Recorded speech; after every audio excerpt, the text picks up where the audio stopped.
ada di acara Think Better Competition, di mana ini merupakan salah satu cara atau upaya mencari bibit-bibit muda, khususnya bagi para generasi muda yang memang fokus pada masalah fintech. Lebih tepatnya pemerintah mencari generasi milenial yang mereka fokus pada pengembangan teknologi, lebih tepatnya mengarah ke dekakorn. Dari kompetisi ini memang yang diselenggarakan 2 hari ini dan besok, memang sudah tersaring cukup banyak. Dari 1.165 khususnya dari peserta, sudah tersaring sebanyak 150 peserta, lebih tepatnya 150 tim yang mengikuti kompetisi.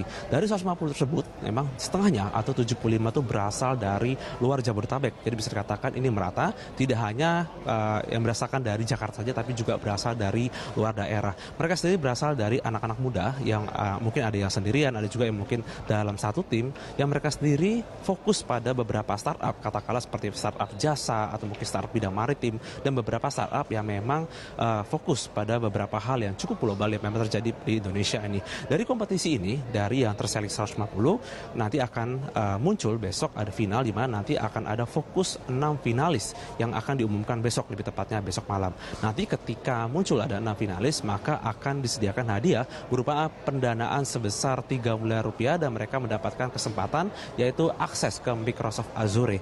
Pemerintah sangat mensupport hal ini, yang tadi memang ada langsung arahan dari Menko Maritim Luhut Binsar Panjaitan, di mana pemerintah khususnya dari Presiden Joko Widodo 100% mensupport khususnya terhadap kompetisi ini, di mana tidak hanya mensupport generasi muda, tapi juga mensupport generasi milenial agar mereka lebih berani untuk berkompetisi. Salah satu hal yang menjadi kriteria atau mungkin faktor utama dalam menentukan kemenangan adalah bagaimana ketika generasi muda ini melahirkan fintech atau mungkin aplikasi harus bisa bermanfaat buat orang lain. Jadi mereka tidak hanya membuat aplikasi, tapi aplikasi ini hanya sekedar buat, atau bisa katakan hanya sekedar membangun aplikasi, tapi juga harus memiliki nilai tambah.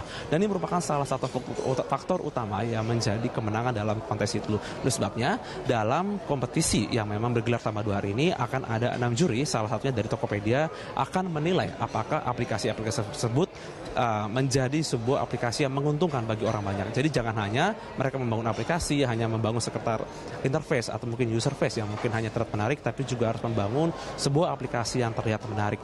Nanti ketika muncul dari 6 orang tersebut, tadi Luhut Binsar Panjaitan juga menjanjikan akan langsung membawa ini ke ranah tingkat nasional untuk bisa dibicarakan apakah ada yang bisa dibuat untuk kepentingan yang lebih tinggi. Dan juga dari kompetisi ini, khususnya dari yang diselenggarakan oleh Grab, akan dinaikkan ke tingkat ASEAN, di mana akan dikompetisi lagi yang tentunya akan membawa harum khususnya nama bangsa, khususnya bangsa Indonesia. Ya sih.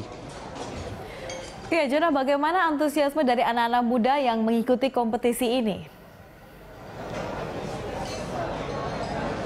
Ya sih, sangat menarik ya terkait dengan antusiasme anak muda. Kami melihat mereka sendiri sangat-sangat bersemangat untuk mengikuti kompetisi ini, di mana mereka sendiri tidak hanya memiliki passion, khususnya passion dalam membangun fintech atau mungkin teknologi ekonomi finansial, tapi mereka sendiri memiliki harapan yang besar, khususnya membangun generasi milenial, khususnya masyarakat Indonesia. Kami melihat banyak sekali anak muda yang sekitar umur 22 sampai umur 30 tahun, dan mereka sendiri sangat serius untuk mengikuti kompetisi, dan mereka menawarkan banyak ide-ide baru, bahkan ide-ide menarik. Seperti tadi saya sempat berbicara atau berbincang dengan salah satu anak muda yang mereka sendiri fokus membangun fintech khususnya untuk industri agraria, di mana mereka melihat bahwa industri agraria belum disentuh terkait dengan industri fintech sama sekali. Cukup menarik dikarenakan saat ini banyak generasi muda yang mungkin belum berpikir tentang industri agraria, tapi ada seorang anak muda yang fokus terhadap pengembangan dengan melalui teknologi fintech, yaitu menyediakan jasa agar para pelaku industri agraria bisa langsung bertemu khususnya dengan industri internasional.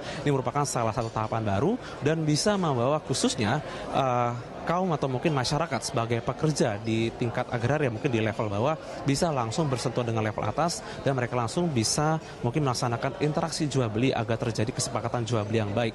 Terkait dengan adanya kompetisi ini juga merupakan salah satu cara dari pemerintah agar bisa menumbuhkan semangat bagi generasi muda agar mereka sendiri bisa semakin serius dalam mengembangkan industri fintech, di mana industri fintech di Asia sudah cukup maju seperti di Singapura dan Hong Kong, dan diharapkan Indonesia bisa menjadi leading sektor agar Indonesia bisa bersaing dengan negara-negara besar yang ada di luar sana. Demikian ya sih.